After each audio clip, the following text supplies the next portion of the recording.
Thank you. Thank you all. Thank you all very much. Thank you. Thank you so much, Mr. President. It is the greatest honor of my life to be here with you at this moment, standing before my wonderful family, many of my close friends, your distinguished staff and guests, and the American people. Over these past few weeks, you've heard a lot from me and about me, so I hope to use this time primarily to do something that I have not had sufficient time to do, which is to extend my heartfelt thanks to the many, many people who have helped me as part of this incredible journey.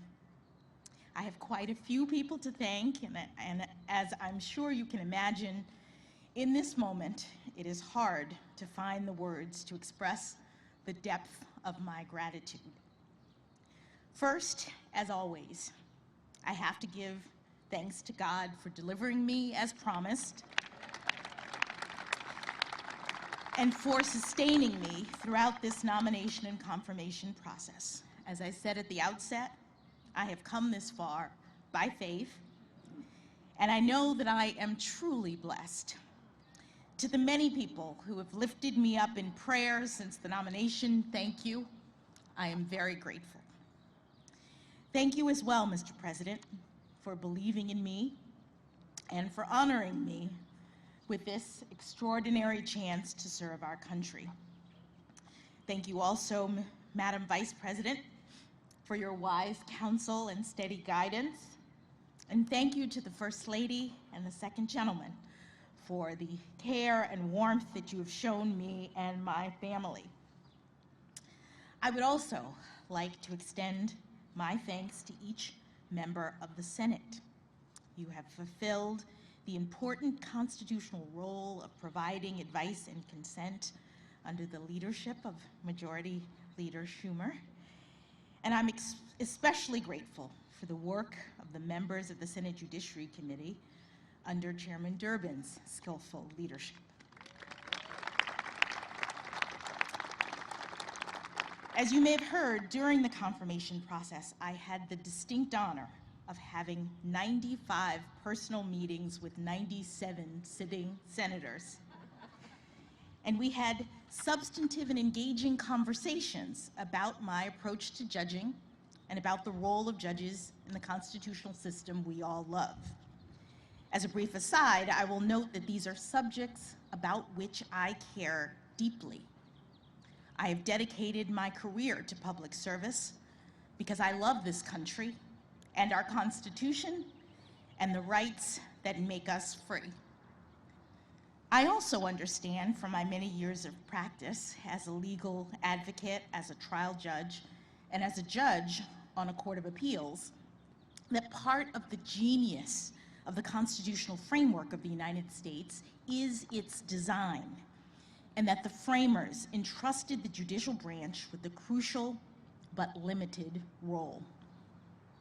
I've also spent the better part of the past decade hearing thousands of cases and writing hundreds of opinions, and in every instance, I have done my level best to stay in my lane and to reach a result that is consistent with my understanding of the law and with the obligation to rule independently without fear or favor. I am humbled and honored to continue in this fashion as an Associate Justice of the Supreme Court of the United States, working with brilliant colleagues, supporting and defending the Constitution, and steadfastly upholding the rule of law.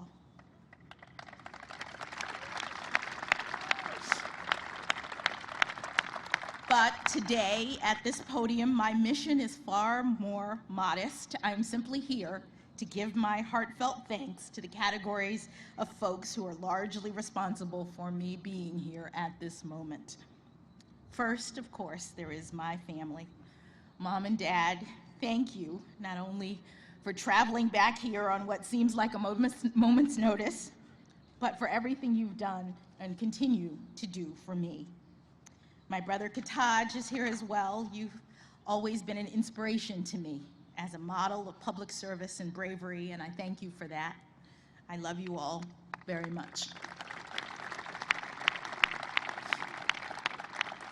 To my in-laws, Pamela and Gardner Jackson, who are here today, and my sisters-in-law and brothers-in-law, William and Dana, Gardy and Natalie, thank you for your love and support.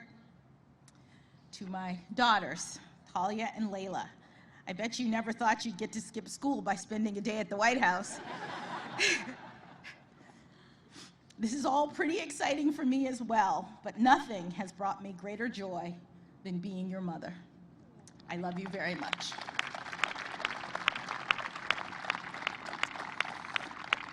Patrick, thank you for everything you've done for me over these past 25 years of our marriage. You've done everything to support and encourage me, and it is you who've made this moment possible. Your steadfast love gave me the courage to move in this direction. I don't know that I believed you when you said that I could do this, but now I do.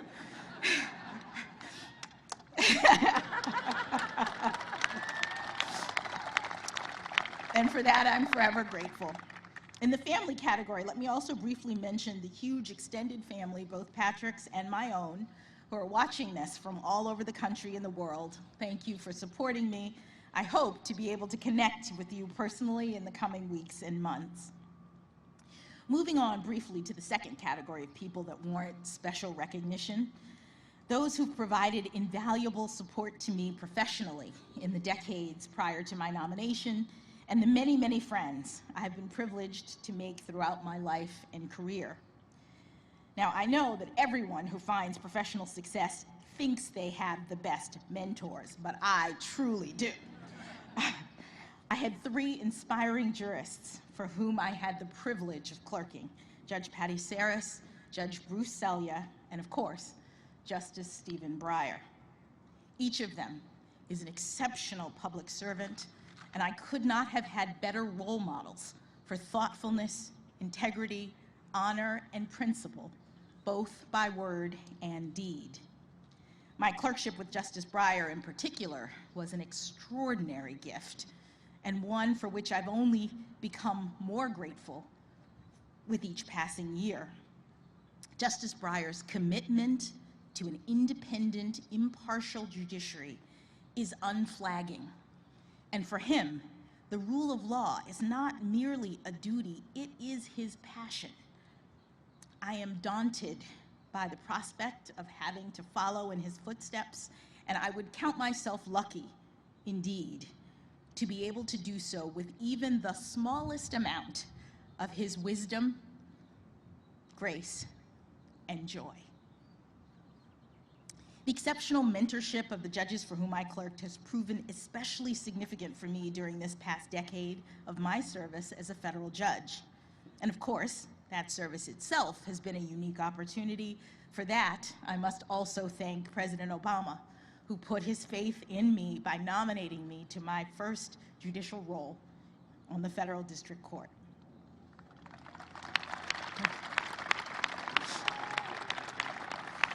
This brings me to my colleagues and staff of the Federal District Court in Washington, D.C. and the D.C. Circuit. Thank you for everything. I am deeply grateful for your wisdom and your battle-tested friendship through the years.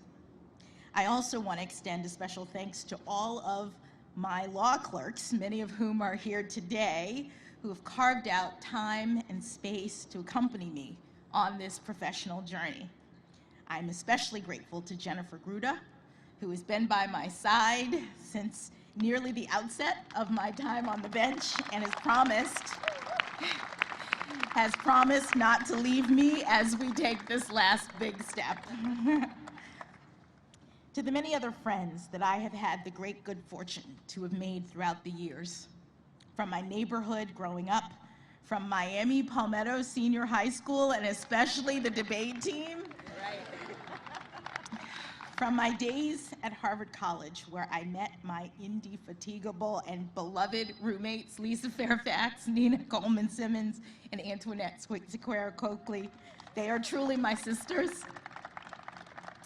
To my time at Harvard Law School and the many professional experiences that I've been blessed to have since graduation, thank you. I have too many friends to name, but please know how much you've meant to me and how much I have appreciated the smiles, the hugs, and the many atta-girls that have propelled me forward to this day. Finally, I'd like to give special thanks to the White House staff and the special assistants who provided invaluable assistance in helping me to navigate the confirmation process. My trusted Sherpa, Senator Doug Jones, was an absolute godsend.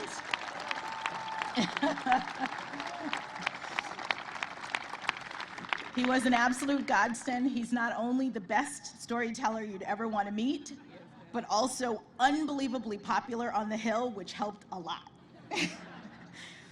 I'm also standing here today in no small part due to the hard work of the brilliant folks who interact with the legislature and other stakeholders on behalf of the White House, including Louisa Terrell, Rima Doden, Tona Boyd, Minion Moore, Ben LaBalt, and Andrew Bates.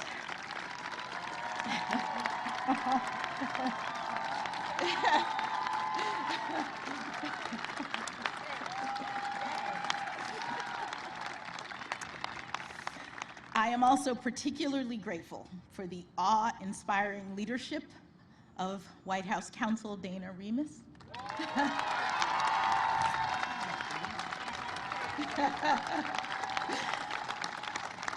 Of Paige Herwig, where's Paige? And Ron Klain.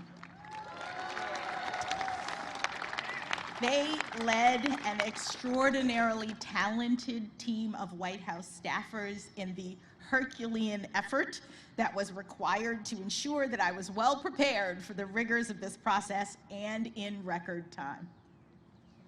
Thank you all. Thank you as well to the many, many kind-hearted people from all over this country and around the world who have reached out to me directly in recent weeks with messages of support. It has taken 232 years and 115 prior appointments for a Black woman to be selected to serve on the Supreme Court of the United States.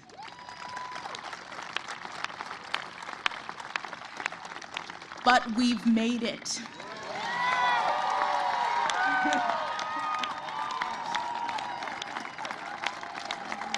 We've made it, all of us, all of us.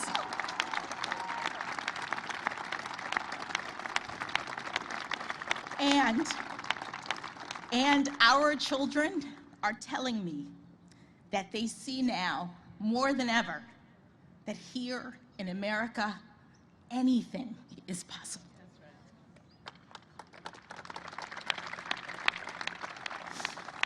They also tell me that I'm a role model, which I take both as an opportunity and as a huge responsibility.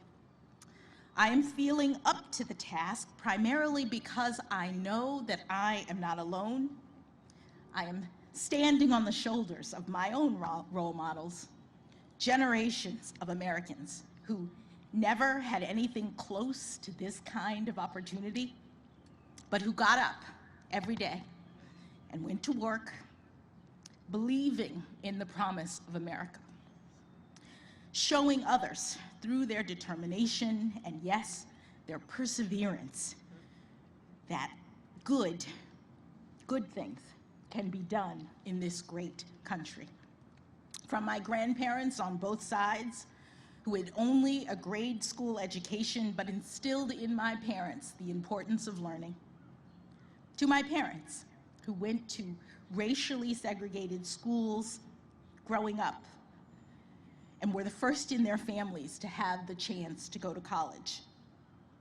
I am also ever buoyed by the leadership of generations past who helped to light the way: Dr. Martin Luther King Jr., Justice Thurgood Marshall, and my personal heroine, Judge Constance Baker Motley.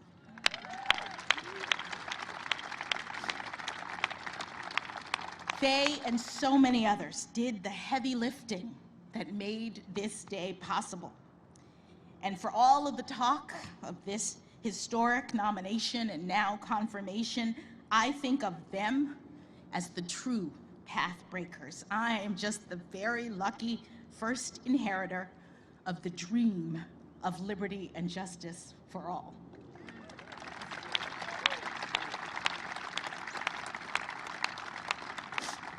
To be sure, I have worked hard to get to this point in my career, and I have now achieved something far beyond anything my grandparents could have possibly ever imagined. But no one does this on their own. The path was cleared for me so that I might rise to this occasion. And in the poetic words of Dr. Maya Angelou, I do so now while bringing the gifts my ancestors gave.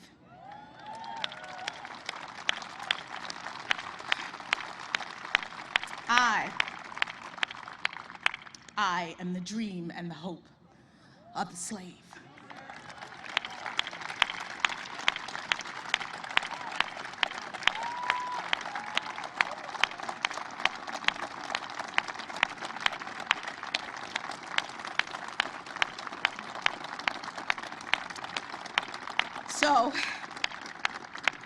So as I take on this new role, I strongly believe that this is a moment in which all Americans can take great pride.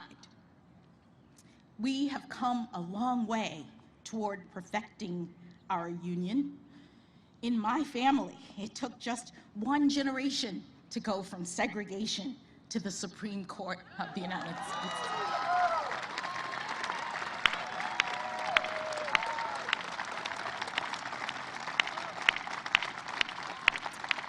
And it is an honor, the honor of a lifetime, for me to have this chance to join the court, to promote the rule of law at the highest level, and to do my part to carry our shared project of democracy and equal justice under law forward into the future. Thank you again, Mr. President and members of the Senate, for this incredible honor.